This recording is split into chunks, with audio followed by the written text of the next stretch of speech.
welcome back to my channel. Today we'll learn about callback hell.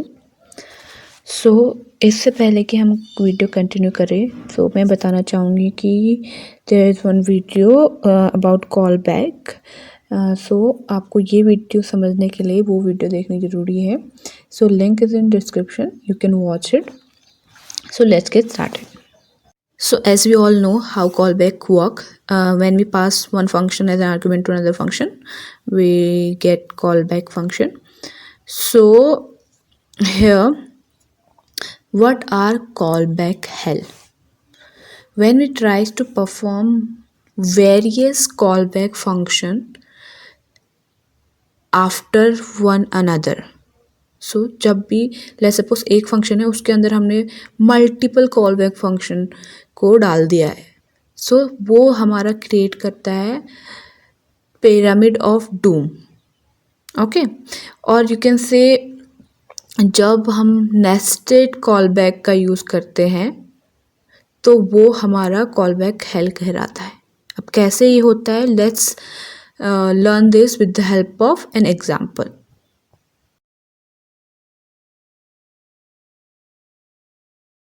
सो मैंने एक example लिया है यहाँ पे।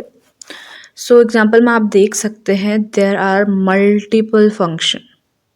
सो अगर हम अच्छे से देखें तो स्टेप 1 में एक फंक्शन है जिसके अंदर हम कुछ आर्गुमेंट पास कर रखा है। Again step 2, step 3, step 4, step 5, step 6 ऐसे मल्टीपल कॉल बैक फंक्शन हमने पास कर रखे हैं। और स्टेप 7 के बाद हमने विल डू एनी कोड, कुछ भी हो सकता है, और उसके बाद हमने console.log 7 प्रिंट कराया। ठीक है, सो अगर हमें वैल्यू 7 चाहिए तो हमें जो पुराने कॉल बैक फंक्शन है उन सब को रन करना पड़ेगा। ओके, सो होता क्या है कि ये जो आप देख रहे हैं नीचे मल्टीपल कर्ली ब्रेसेस, ये क्या डिफाइन करता है? जब ऐसे मल्टीपल कर्ली ब्रेसेस होते तो हम उसको बोलते हैं पिरामिड ऑफ डूम। ये पिरामिड ऑफ डूम क्यों कहलाता है?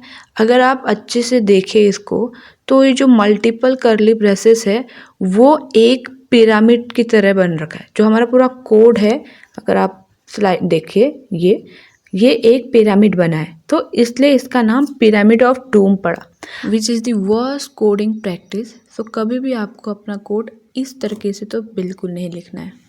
अब भाई दिक्कत क्या है इस कोड से?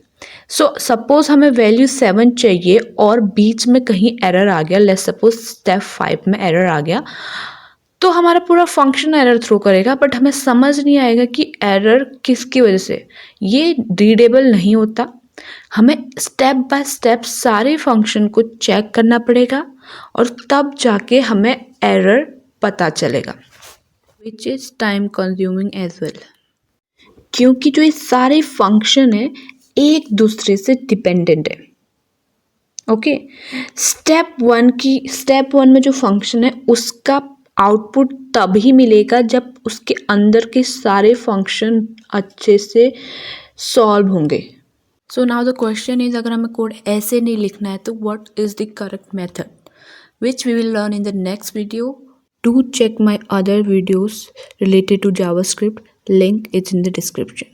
Thank you guys. Keep supporting. Like, share.